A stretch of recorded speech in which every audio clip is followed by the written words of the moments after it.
¿Se ve que dice medicación intraconducto? ¿Sí? Bueno. Alguno que esté con el micrófono prendido para cuando yo le pregunte si se ve o se escucha bien, me conteste, por favor. Ya sé que Sí, no les gusta ya sé que no les gusta tener las cámaras prendidas porque no sé qué les pasa, pero bueno, no importa. Bueno, muchos de ustedes van a tener que poner medicación intraconducto. ¿Qué quiere decir la medicación intraconducto? O medicación entre sesiones, también se puede llamar así.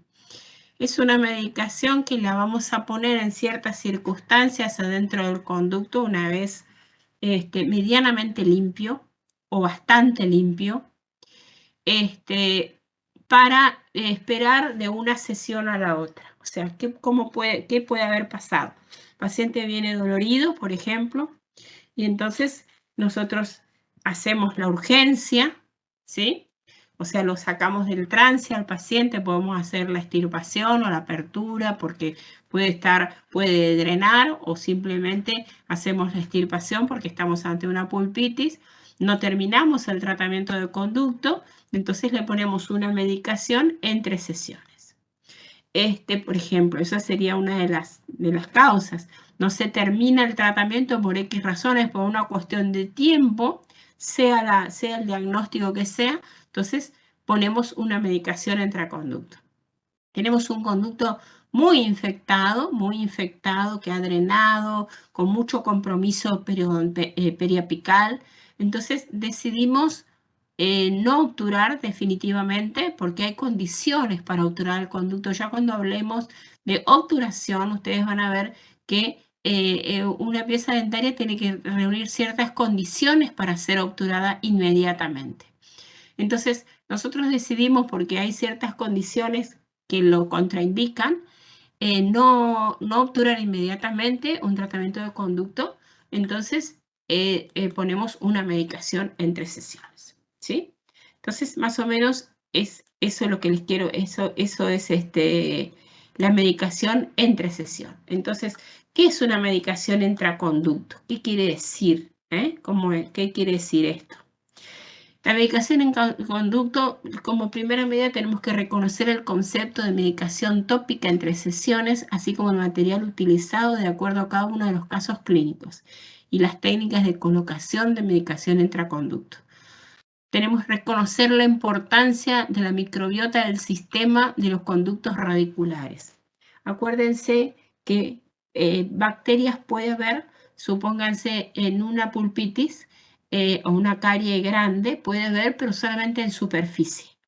Pero también en una gangrena puede estar invadido todo el conducto. Y no solamente el conducto, sino en los conductillos también, ¿sí? Acuérdense, yo les he mostrado que no solamente las bacterias pueden estar alojadas en el interior, en la luz del conducto, sino que caminan también por los conductillos dentinarios, ¿sí? Entonces, tenemos que reconocer la importancia de la microbiota. Ya sabemos qué es la medicación intraconducto. Vamos a ver cuándo se utiliza, para qué se utiliza, con qué se utiliza y cómo se utiliza, ¿sí? ¿Tá? Vamos a ver cada una de esas cosas. Bueno, ¿qué es la medicación? Consiste en la colocación de un medicamento en el interior de la cavidad o conducto entre sesiones antes de la obturación definitiva del tratamiento endodóntico. Un poquito de esto ya se los dije recién. Nosotros decidimos que no podemos obturar, ya sea porque por una cuestión de tiempo, entonces no dejamos el conducto vacío, sino que ponemos una medicación intraconducto. Por una cuestión de patología, no están las condiciones dadas para que el conducto sea obturado definitivamente, ponemos una medicación intraconducto, ¿sí? Por diferentes circunstancias. Porque queremos tener el conducto estaba muy infectado, supónganse, y nosotros queremos tener un mejor control de esa carga bacteriana, queremos disminuir esa carga bacteriana. Acuérdense que hasta dónde podemos llegar nosotros con los instrumentos. En clases anteriores, cuando vimos irrigación, yo les mostraba un conducto donde se muestra el accionar de los instrumentos y lo que realmente es todo el sistema endodóntico en sí, y que no podía llegar los instrumentos, pero sí a lo mejor llegaba algo de irrigación si era en cantidad y en frecuencia como se pretende. ¿Tá? Entonces, en endodoncia este concepto se asocia al empleo de antisépticos, medicamentos o sustancias utilizadas después de la instrumentación de los conductos radiculares para eliminar la infección y proliferación bacteriana o para evitar el desarrollo de los microorganismos entre las consultas. O sea, bajar la carga bacteriana. Esto lo van a encontrar en el libro de Suárez Goldberg. Ahí está, ahí abajo, Técnicas y Fundamentos, segunda edición. ¿Sí? Estos conceptos los van a encontrar de ahí. Este teórico está sacado de ahí. ¿Sí? Entonces, disminuir la carga bacteriana. Ese es otro de los conceptos. ¿Para qué se usa esta medicación intraconducto? ¿Cuándo utilizamos medicación intraconducto? Siempre. Hay casos muy específicos. Cuando tenemos, por ejemplo, acá una anatomía compleja, que nosotros vemos que a veces podemos llegar a todos los sitios, pero a veces vemos en la radiografía que es extremadamente complejo. Miren este conducto lateral, este conducto que es una bifurcación arriba. Nosotros no estamos seguros. Acá tenemos una red de lucidez. Esto puede ser causa de este conducto lateral. Entonces, si tenemos esta red de lucidez, tenemos infección. Si tenemos infección, está bien, obviamente que hemos irrigado como corresponde en cantidad y frecuencia, pero sería mejor que pongamos una medicación intraconducto para disminuir realmente esa carga bacteriana, ¿sí? Por ejemplo, casos de sobreinstrumentación, cuando nosotros nos pasamos con nuestros instrumentos, ¿sí? Nos pasamos con nuestros instrumentos y tocamos los tejidos periapicales, estamos haciendo una lesión. Entonces, para tranquilizar toda esa zona, para tratar de reparar esa lastimadura o esa lesión que nosotros hicimos en el periápice, es conveniente que pongamos una medicación. Cuando tenemos una periodontitis con reabsorción del ápice, miren acá esta lesión, una periodontitis grave, acá hay una lesión grave, ¿no es cierto? Entonces, otra vez, queremos bajar esa carga bacteriana y nosotros, antes de obturar definitivamente, decidimos poner una medicación entre sesiones, ¿sí?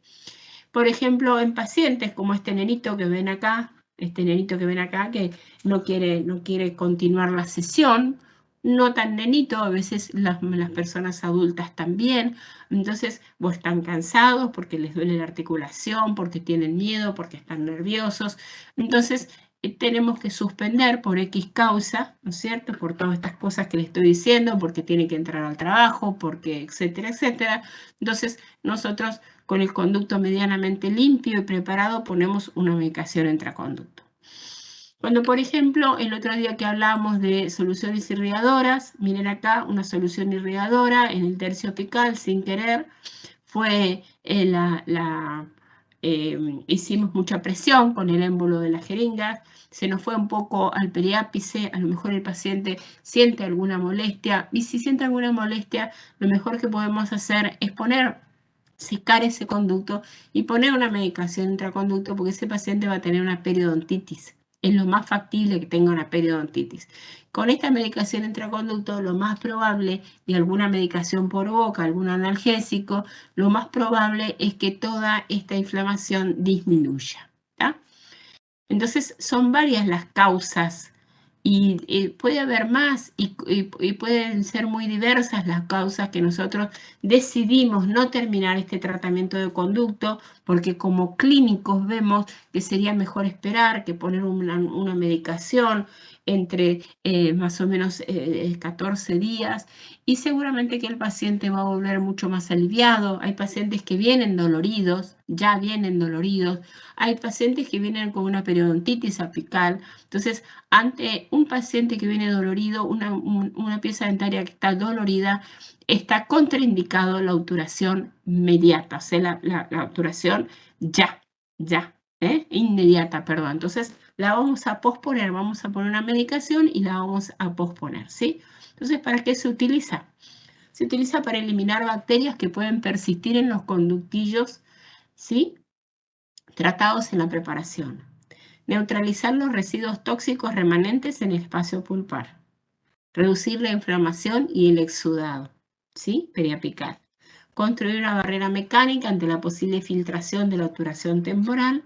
Prevenir o controlar el dolor postoperatorio reduciendo la respuesta inflamatoria, ¿sí? Eliminar la bacteria, ya le dije, eliminar la carga, disminuir la carga bacteriana, ¿está? Si la tuviera.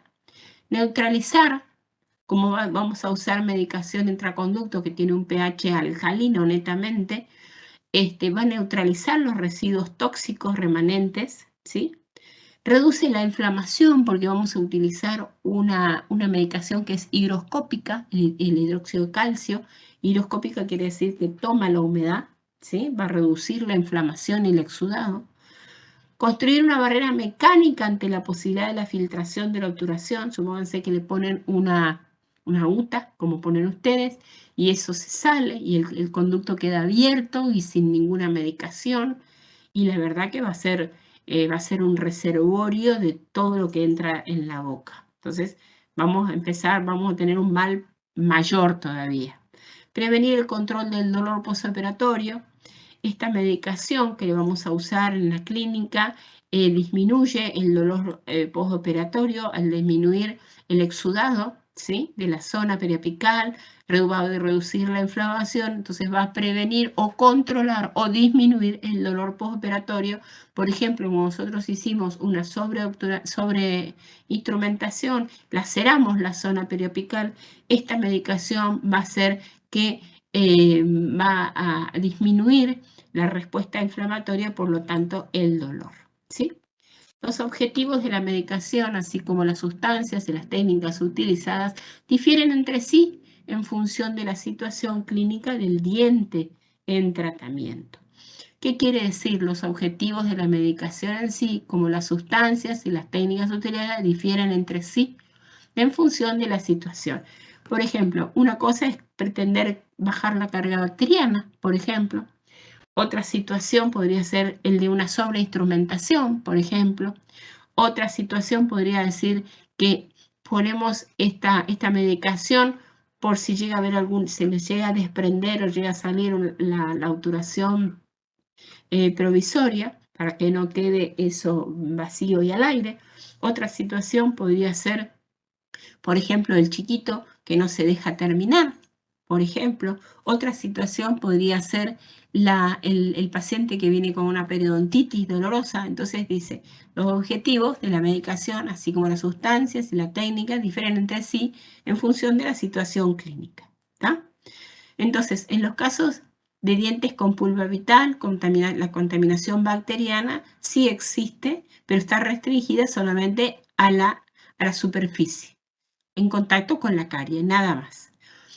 En esta situación, la medicación intraconducto servirá para el control de la inflamación, consecuencia del acto quirúrgico. Ustedes saben que nosotros estamos haciendo una extirpación, una microcirugía estamos haciendo, y eso va a provocar un proceso inflamatorio doloroso, como cualquier microcirugía que se haga, ¿sí? Entonces, para controlar esta inflamación, para controlar esta posible situación de dolor, ponemos una medicación intraconducto. Otra situación, por ejemplo, acá, ven que acá me tapa esto. En el inicio de la instalación del proceso infeccioso del tejido pulpar se observa prevalencia de microbiota gram positiva compuesta principalmente por microorganismos. Cuando tenemos, por ejemplo, un proceso periapical. Los microorganismos gram positivos, los gram negativos anaerobios que liberan lipopolisacáridos, ahora vamos a ver cómo actúa, ejerciendo efectos biológicos importantes con una alta concentración de endotoxinas en la región periapical y periapical, lo cual determina erosiones cementarias, cráteres donde se alojan microorganismos protegidos por el biofilm, creando un área inaccesible a la instrumentación.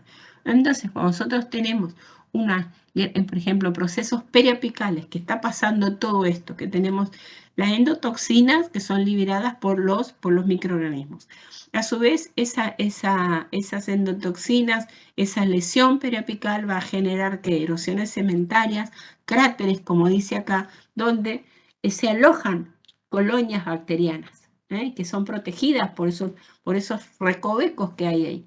Si nosotros no ponemos una medicación intraconducto, lo más factible es que persistan esas colonias bacterianas. Entonces, volvemos. Una de las indicaciones es disminuir la carga bacteriana, ¿tá? Sobre todo en procesos periapicales. Entonces, requisitos que debe reunir un medicamento intraconducto. ¿Qué requisitos debe reunir este medicamento? Cualquier medicamento se puede utilizar para poner como medicación intraconducto, y algunos sí, otros no. Y algunos se han dejado de usar y ya después les voy a contar cuáles. Tiene que reunir ciertos requisitos: ser eficaz como herbicida y fungicida. Obviamente, si estamos hablando de carga bacteriana, tiene que ser eficaz. No irritar el tejido pulpar. ¿Cuál es el tejido pulpar? El muñón. Hacemos una biopulpectomía, acuérdense que tenemos un muñón que lo debemos proteger. Ese muñón no lo debemos irritar, al contrario, hay que preservarlo, permanecer estable con el tiempo, ¿tá? No es que lo ponemos hoy y mañana no tiene más efecto, tiene que estar por lo menos 14 días. Tener acción antimicrobiana prolongada durante por lo menos esos 14 días. Permanecer activo en presencia de sangre o pus. Supónganse que hay algo de exudado que no salió por vía conducto, entonces sería interesante que permanezca activo, que no pierda sus propiedades. Tener baja tensión superficial, obviamente. No interferir en la reparación de los tejidos, al contrario. Tratar de inducir a la neoformación de tejidos. No manchar el diente, o sea que no nos decolore el diente, y no inducir a una respuesta inmune. Estas son las condiciones los requisitos que debe reunir una medicación intraconducto, ¿sí? Entonces, ¿cuál es la elección de una medicación intraconducto entre sesiones? Requiere de muchas consideraciones. El tiempo, la pieza dentaria, ¿sí? ¿Cómo está esa pieza dentaria? ¿Qué patología tiene? ¿Tá? Sobre todo, ¿qué patología tiene? Entonces hay que poner en la balanza todo esto. Entonces, ¿qué quiere decir? Una pieza dentaria que tiene solamente una pulpitis, ¿no es cierto? Una pieza dentaria que tiene una gran lesión periapical, una pieza dentaria que drena, una pieza dentaria que no drena, ni tiene lesión periapical, pero viene con una periodontitis. Hay mucho. O sea, ustedes, para que vean una lesión periapical, tiene que estar reabsorbida la tabla ósea, la cortical, en un 50%. O sea que las lesiones periapicales son de larga data. No es que de hoy para mañana ustedes van a tener una lesión periapical y la van a ver radiográficamente. No, de ninguna manera. Para que se vea esa zona radiolúcida tiene que estar reabsorbida la tabla cortical una de las tablas por lo menos en un 50%. Pero puede ser que no tengamos ninguna manifestación radiográfica, pero el paciente viene con una periodontitis. Viene con una periodontitis muerto de dolor. Y entonces, ¿cómo? Muerto de dolor, no tiene ninguna lesión, el diente no lo podemos tocar, está respondiendo el periodonto, el paciente siente que esa pieza dentaria choca primero, está más larga. ¿Por qué? Porque tenemos un proceso inflamatorio importantísimo. Está inflamado el periodonto, las fibras. ¿Por qué parece que está más alto? Porque las fibras del periodonto están inflamadas y se estiran. Al estirarse, parece que el diente tiene la sensación de que el diente está más alto. Realmente se estiran, es verdad. Y es muy, muy doloroso. Entonces, hay que poner en la balanza cuánto tiempo y qué medicación tenemos que poner. Nosotros ponemos una sola medicación. Vamos a ver en el tiempo, ¿no es cierto? Pero todo esto tenemos que ir viendo, tenemos que ir descifrando, sirve, no sirve, ¿con qué medicamento se realiza? Vamos a ver. Hay muchos, y se pusieron muchos. desde aceites esenciales, yo nunca los usé, pero el aceite esencial, por ejemplo, de clavo de olor, el eugenol, compuestos fenólicos para monoclorofenol alcanforado, no se usa más hace muchísimos años, porque desprendías hace mucho tiempo, y el que lo siga usando, cuando vean a algún odontólogo que sigue usando eso, díganle, esto no se usa más. Poníamos un algodoncito muy impregnado con paramonoclorfenol alcanforado, lo exprimíamos bien y lo poníamos así en la entrada del conducto o dentro del conducto, y obviamente que lo cerrábamos con gutapercha y lo dejábamos. Este compuesto, el paramonoclorofenol alcanforado, desprende ciertos gases y provocaba muchas periodontitis. O sea, era peor el remedio que la enfermedad. Compuestos halogenados, los compuestos halogenados son el hipoclorito, tampoco lo usamos como medicación. Antibióticos se usaron mucho, incluso hay pastas triantibióticas, ¿sí? Tampoco se usaron, y si ustedes buscan, hay muchos trabajos de las pastas las triantibióticas. Se puede llegar a usar cuando hay procesos extremadamente infecciosos, digamos. Entonces, cuando no cura con una buena endodoncia, con una buena medicación entre sesiones, bueno, se empiezan a recurrir a otros procedimientos y a poner adentro del conducto antibióticos. Tampoco lo usamos nosotros, pero ustedes tienen que saber de que existen. Y después también hay otro compuesto, que es la asociación de corticoides y antibióticos. Hay prestigiosos odontólogos reconocidos mundialmente que, por ejemplo, cuando hacían una biopulpectomía parcial, ponían una gota de corticoide. Algunos que han tenido dolor de oído se debe acordar del otosporin, que le ponían una gota en el oído. Bueno, eso es un corticoide. Hay trabajos, hay textos donde habla de colocar una gota en una bioparcial, por ejemplo, de corticoide, a veces con o sin antibiótico, sobre la pulpa, cuando se corta la pulpa, cuando se hace una bioparcial, y se dejaba 24 o 48 horas y después se removía ese medicamento y se continuaba con el tratamiento. Gluconato de clorhexidina también. Ustedes van a ver que hay algunos, han salido al mercado algunos conos con hidróxido de calcio o conos de papel impregnados con clorhexidina. Lo que usamos nosotros es el hidróxido de calcio, y ahora lo vamos a ver. Es un alcalino térreo que se encuentra en la naturaleza en forma de piedra caliza, tiza o mármol, que es sometido a altas temperaturas. ¿Qué quiere decir que es un alcalino térreo? Que se encuentra en la Tierra, en este planeta. Eso quiere decir, ¿sí? Ustedes, si buscan en Google hidróxido de calcio y ponen imágenes, van a ver montañas de hidróxido de calcio. Y hay vertientes de agua y la gente va y toma baños porque tiene propiedades, baños termales, etcétera, etcétera. Pero pongan hidróxido de calcio, imágenes, y van a ver lo que les estoy contando. Nosotros usamos el hidróxido de calcio. ¿Qué es el hidróxido de calcio? Les dije, es un alcalino térreo. Como dice acá, en la terapia endodóntica actual, el hidróxido de calcio es el medicamento intraconducto más utilizado. Su uso como agente bacteriano, estimulador de tejido duro, justifica su colocación en el conducto, ¿sí? Este alcalino térreo, que se encuentra así en la naturaleza, se somete a altísimas temperaturas, se calcina a altísimas temperaturas, ¿sí? Se mezcla con agua y tenemos el hidróxido de calcio.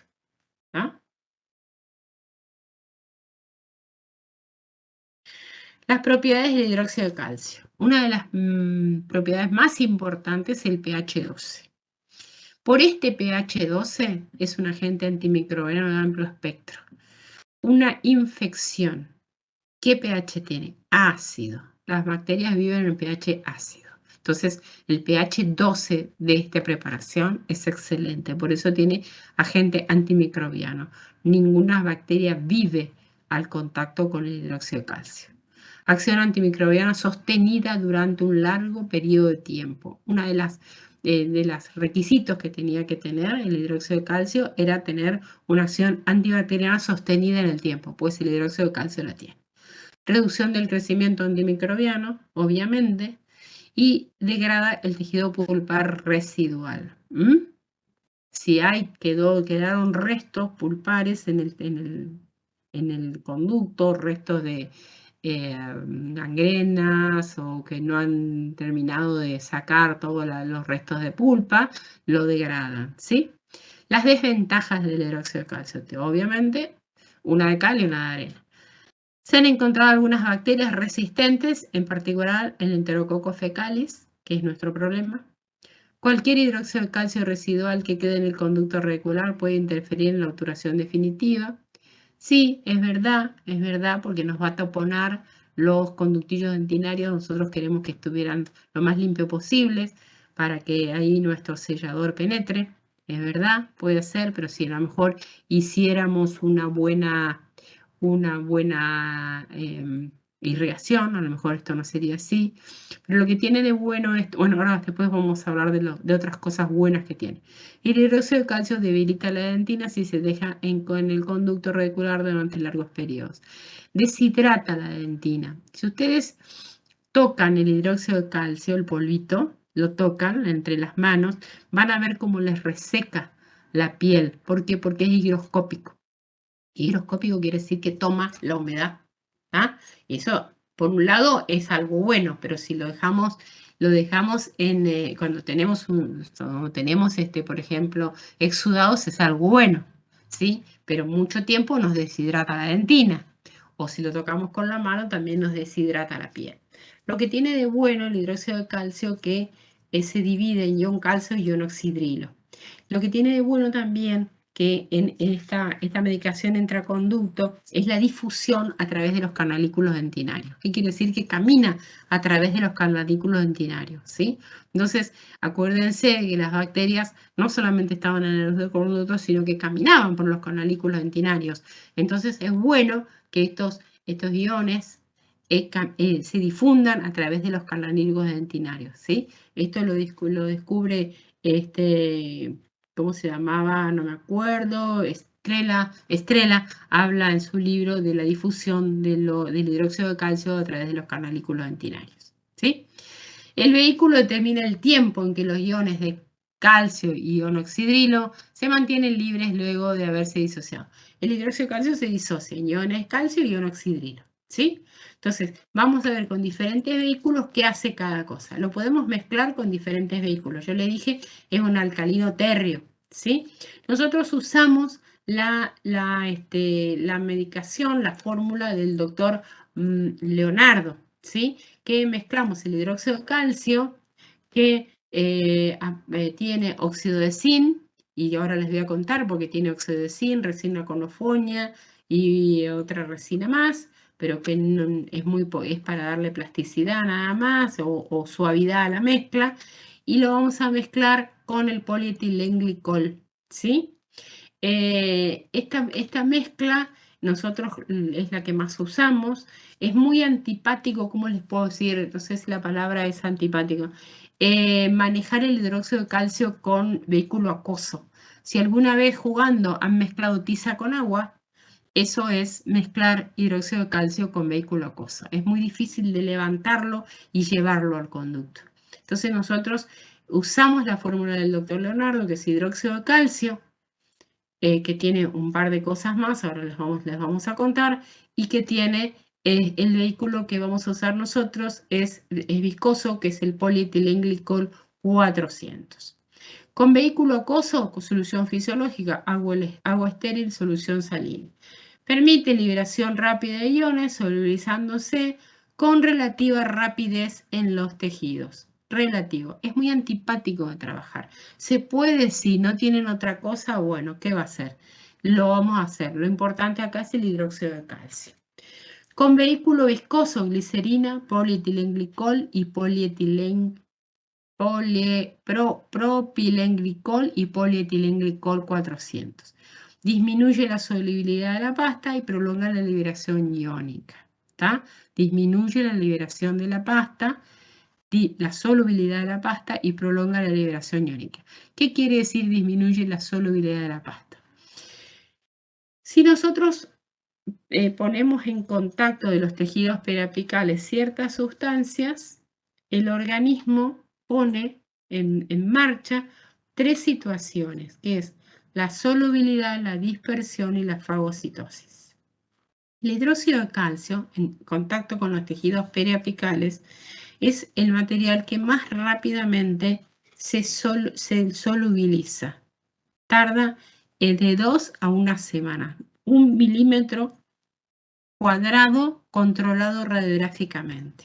Entonces, como se solubilizaba muy rápido y veían, y nosotros se necesita que esté más tiempo en contacto con los tejidos periapicales, el doctor Mario Roberto Leonardo le agrega óxido de zinc nada más, para que esté más tiempo y tarde más tiempo en solubilizarse. Esa es la función que tiene el óxido de zinc en la fórmula del doctor Leonardo. Además tiene una resina colofonia para darle plasticidad, etcétera, etcétera. Pero lo importante es el hidróxido de calcio, el óxido de zinc y el polietilenglicol 400. ¿Sí? Y aparte, esto es lo que usamos nosotros. Pueden tener otros vehículos, aceites, ácidos grasos como el oleico y el linoleico, no lo usamos y retardan aún más la liberación de iones, ¿sí? Aún más tardan. Nosotros usamos viscosos. A lo mejor algunos de ustedes ya lo habrán usado. Esto es lo que usamos nosotros y lo que recomendamos nosotros. ¿Qué función tiene? El hidróxido de calcio más el propilenglicol, el polvo de hidróxido de calcio, se mezcla con el vehículo para formar una pasta espesa y homogénea. ¿Sí? Acá, como ven, una pasta espesa y homogénea, como lo habrán visto. El hidróxido de calcio con la clorexidina al 2%, ¿se puede mezclar? Sí se puede mezclar, no está prohibido. Esta combinación mejora la eficacia antimicrobiana contra los microorganismos residentes. La presencia de clorexidina no altera el pH, la redopacidad ni el tiempo de trabajo del hidróxido de calcio. La eficacia antimicrobiana de esta mezcla es mayor que el hidróxido de calcio solo. Está bien, hay muchísimos trabajos de hidróxido de calcio con clorexidina.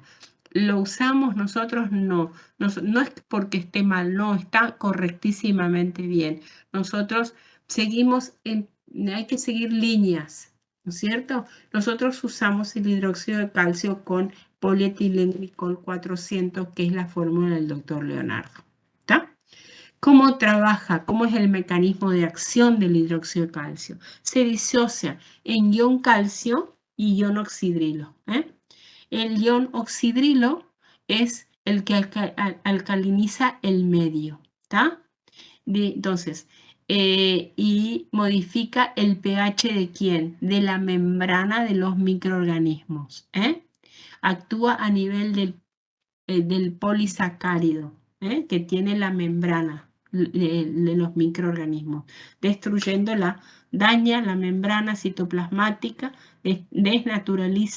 haciendo la desnaturalización de las proteínas y el daño del ADN bacteriano. Y el ion calcio, eso hace el ion oxidilo, y el ion que alcaliniza el medio, aumenta el pH. Acuérdense que el hidróxido de calcio tiene un pH 12, ¿sí? Se disocian ion calcio y ion oxidrilo, ¿sí? Y el ion calcio es el que activa la reparación a nivel periapical, ¿está? Acá tienen cómo se prepara, lo preparan como lo preparan ustedes en la clínica, no sé si lo habrán preparado ya. Miren esta lesión periapical, acá se rellena todo con hidróxido de calcio y ustedes van a ver y háganlo en la clínica, saquen una radiografía con el hidróxido de calcio. El hidróxido de calcio tiene la misma radiopacidad de la dentina, entonces cuando ustedes ponen hidróxido de calcio van a ver que parece que no existe más el conducto. Miren acá que no, prácticamente no se diferencia qué es conducto y qué es dentina. Después, obviamente, después de un tiempo se puede hacer, miren cómo va reparando, miren la diferencia de esta lesión, con esta lesión, con esta lesión, con esta lesión, cómo va reparando después de un tiempo, para hacer la obturación definitiva y acá la rehabilitación de la pieza dental. Se hace la mezcla del polvo y el líquido y no les puedo decir una gota, 3 gotas, no, se pone el polvo y se le pone una gota de polietilenglicol hasta que hacen una mezcla cremosa que se puede levantar con un instrumento o también se puede llevar con un lentulo con micromotor adentro del conducto radicular. Nosotros no lo hacemos, no lo aconsejamos, ni menos en las manos de ustedes, no es por nada, pero nosotros tomamos ciertas precauciones. Es mejor si lo llevamos con una lima, varias veces, levantamos este medicamento y lo llevamos al conducto y lo rellenamos bien el conducto radicular, ¿sí? Y después hacemos una obturación provisoria y mandamos al paciente a su casa con la indicación de 14 días aproximadamente. ¿Hay otros medicamentos? Sí, hay otros medicamentos. Acá tienen una pasta biocerámica. Las pastas, cuando hablamos de pastas, quiere decir que no endurecen. Cuando hablamos de selladores, sí endurecen. Tenemos que diferenciar pastas de selladores. Las pastas biocerámicas para usar como medicación intraconducto, sí puede ser. El Biocetem, la composición, silicato de calcio, aluminato de calcio, óxido de calcio, tustecnato de calcio y óxido de titanio. Calcio, calcio, calcio, calcio, ¿ven? Entonces, todo calcio. Entonces, obviamente que de esto debe ser el biocerámico pH 12, excelente, muy bueno, debe ser carísimo, nunca lo compré, ¿está? Entonces, se hace el mismo procedimiento, se llena, viene con unas agujitas muy interesantes, unas cánulas, no son agujas, muy interesantes, se rellena el conducto, se sella y nos vemos dentro de 14 días, ¿sí? El Metapast de Meta es muy bueno también es lo mismo, calcio, hidróxido de calcio con bario le da suavidad y le da radiopacidad.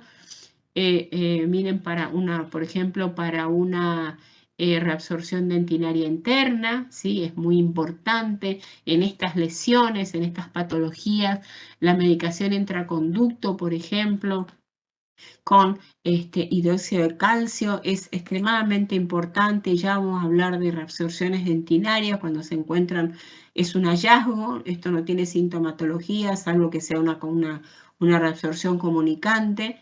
Esto es un hallazgo, de casualidad se encuentra, acá no entran los instrumentos, solamente van a pasar de largo, pero toda esta cavidad hay que limpiarla con irrigantes y a veces tampoco se puede, entonces se rellena con estas pastas, miren acá cómo está relleno con estas pastas. Se trata de, pero hay que limpiarlo porque acá hay células vivas que siguen reabsorbiendo la dentina. Y después de cierto tiempo se va controlando y se hace la obturación definitiva. O sea, ¿hay muchos? Sí, hay muchos. En dientes permanentes jóvenes con ápices abiertos, indicación súper precisa. Tenemos que devolver a esa pieza dentaria.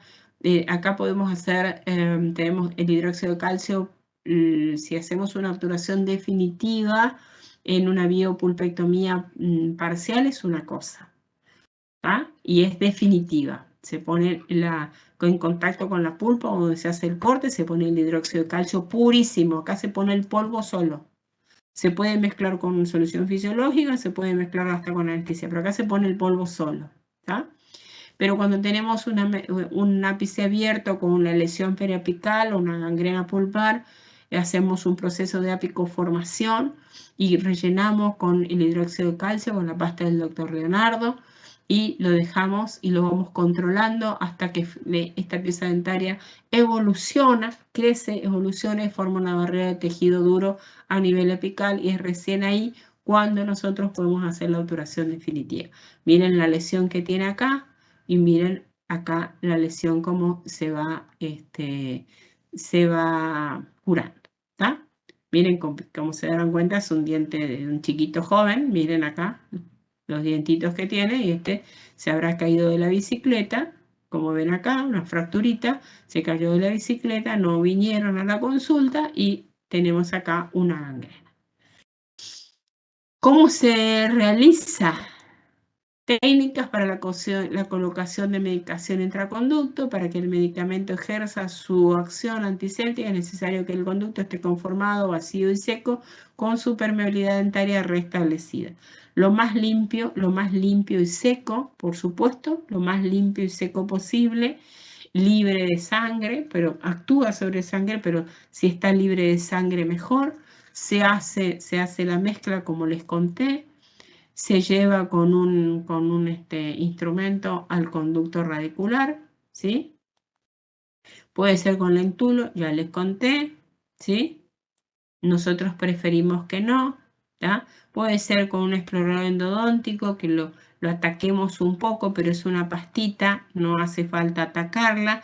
Y sí, lo que tenemos que tener en cuenta que esta medicación tenemos que tener un buen sellado, porque si no se puede filtrar, y todo lo que hicimos nosotros, si bien los va a proteger bastante la medicación de que entre, que se contamine, pero si nosotros no hacemos un buen sellado a nivel coronario, no creo que demos muy buenos resultados. En conclusión, que la acción antimicrobiana del hidróxido de calcio se relaciona con la liberación de iones oxidilo que proporciona un pH elevado.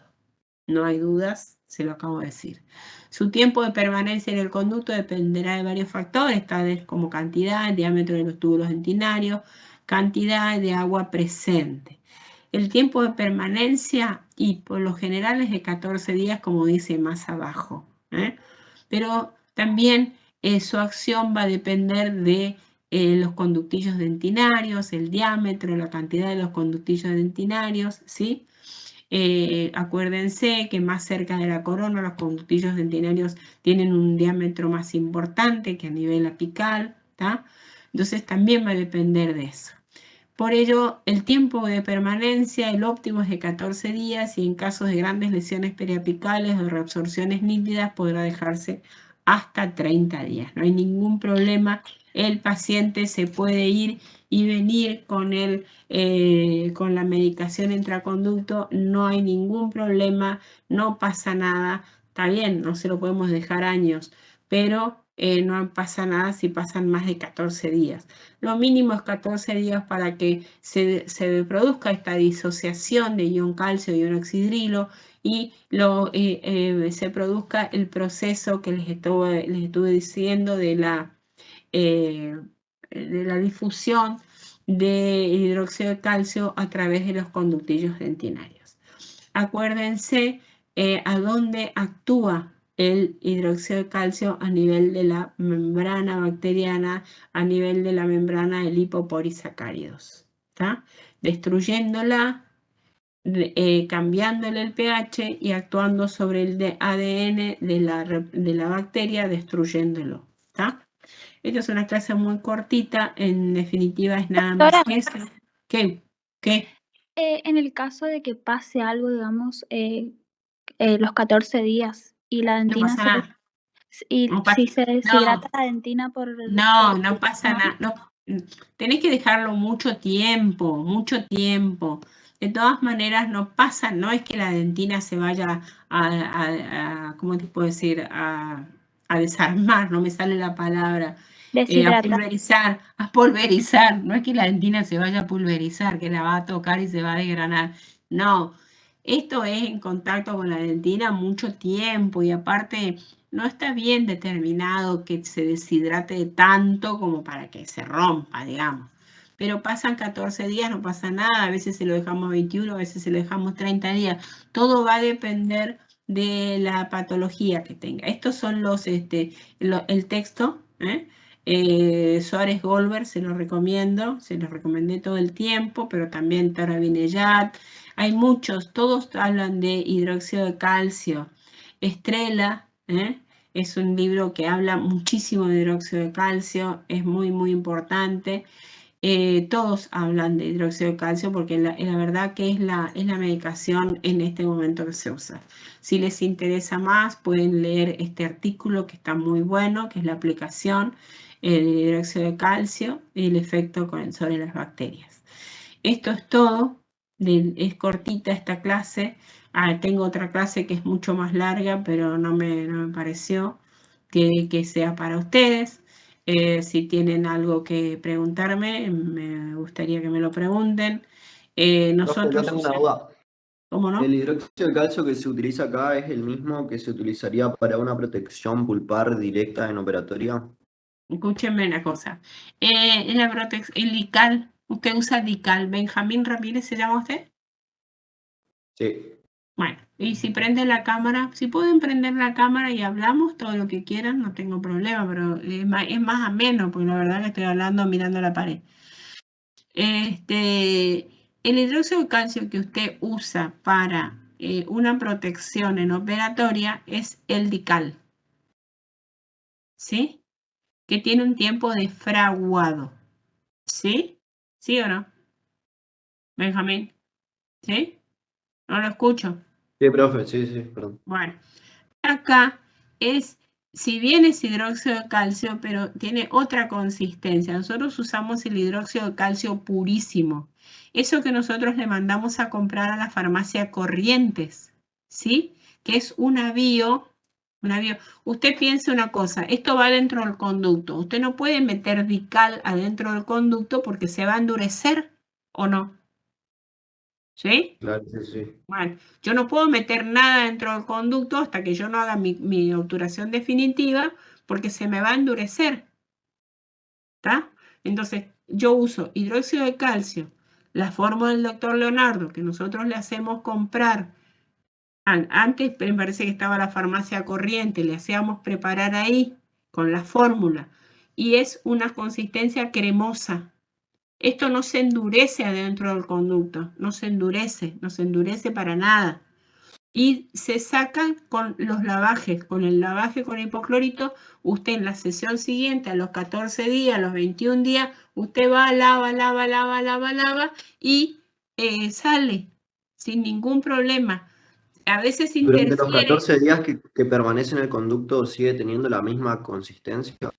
Sí, sigue teniendo la misma consistencia, no se endurece. No tengan miedo porque no se va a endurecer.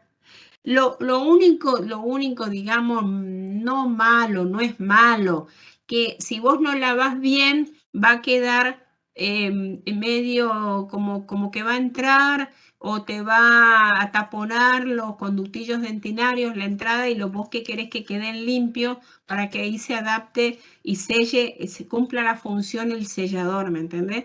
Pero no está mal que quede, es bueno, no está mal. Hay que lavar bien, pero no está mal si queda un poco, no pasa nada. Y esto no endurece adentro del conducto, porque es una pasta. Y yo les acabo de decir, las pastas no endurecen. Lo que endurecen son los selladores. El sellador sí va a endurecer. Pero ¿cuándo va a endurecer el sellador? A las 8 horas recién de haber vos puesto el sellador dentro del conducto, recién va a endurecer. O sea que tenés muchísimo tiempo de trabajo. Y depende de los diferentes selladores, tienen diferentes tiempos de endurecimiento. ¿Está? Pero no tengan miedo, háganlo porque no tengan miedo, lo usamos todos los días nosotros en el consultorio. Otra No sé si pregunta, me doctora. ¿Sí? Cuando ponemos la Mariela, pastilla de... prende tu Sí, cámara. Prende tu cámara. a ver, A ver, no sé qué les a pasa que no ver. quieren prender la cámara. Si yo los veo todos los días en la facultad ustedes. Sí, estoy poniendo, pasa que mi celular anda medio lento. No sé Bueno, si ¿qué se le me ve. pasa a Mariela Bustios? Sí, 2 preguntas tengo.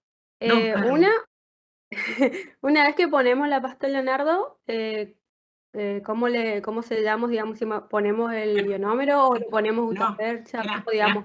Una vez que pones la pasta de Leonardo, acordate que tiene un vehículo que oleoso, ¿sí? Tiene un vehículo, bueno, viscoso, digamos, ¿sí? Entonces vos tenés que limpiar la parte coronaria, la limpias con un algodoncito, la limpias con un algodoncito y podés poner adentro del conducto, ahí en la entrada, podés poner un algodoncito seco y arriba poner un ionómero o poner un muy buen Probit. Muy buen Probit. Muy buen Probit. No que el paciente salga, coma un pedazo de pan y darle las recomendaciones al paciente. ¿Está? Pero Y tenés la que otra, limpiar porque como es aceitoso, ¿me entendés? Si no, ajá, nada se te va a pegar. ¿Ah? limpiar. ¿Y la otra? ¿La Y la otra? otra es si podía repetir la composición de la pasta, o sea, todos los componentes que tenía, digamos, repetir. Hidróxido de calcio purísimo, y que es lo principal, y lo otro que tiene es óxido de zinc. El doctor Leonardo le pone óxido de zinc, le pone resina colofonia, que le da un poco de plasticidad. Y también le pone bismuto para darle radioopacidad. Y ¿por qué le pone el óxido de zinc el doctor Leonardo? Porque para retardar el proceso de reabsorción de la del hidróxido de calcio en contacto con los tejidos periapicales. ¿Por qué? Porque el hidróxido de calcio es el material que más rápido se reabsorbe en contacto con los tejidos periapicales. 1 milímetro cuadrado controlado radiográficamente en contacto con los tejidos periapicales tarda en desaparecer, en solubilizarse entre 2 y 1 semana, entre 2 y 7 días. Poniéndole hidróxido de calcio, nosotros queremos que esté más tiempo, ¿no es cierto? Queremos que esté más tiempo en contacto con los tejidos periapicales porque queremos que ejerza realmente su función. Entonces el doctor Leonardo le pone óxido de zinc, ¿está? Eso es polvo total, más el polietilenglicol 400, que con eso hace la sustancia cremosa, ¿no es cierto? Incluso nosotros le enseñamos, no sé si los jefes de trabajos prácticos le enseñan, esto es un producto que ustedes lo pueden tener preparado porque no se endurece. Lo pueden tener preparado en una jeringa. Miren lo que les digo. Lo pueden tener preparado en una jeringa, ¿sí? Que cuando quieran les enseño a hacer. Y le ponen una cánula o una aguja gorda y con eso lo llevan al conducto. Pero no hace falta que lo preparen todas las veces. Ustedes lo pueden tener preparado porque esto no endurece, ni afuera ni adentro del conducto. Bustios, ¿qué más? No, eso no era. ¿Alguna pregunta más? Voy a tomar agua. ¿Alguna pregunta más? ¿No? Bueno, entonces nos vamos. Buen fin de semana. ¿Algún problema, algo que me quieran decir? ¿Algún problema que tengan? ¿Algún problema con comisión, con compañero, con docente, con qué sé yo? ¿O todo está bien? ¿Todo está bien?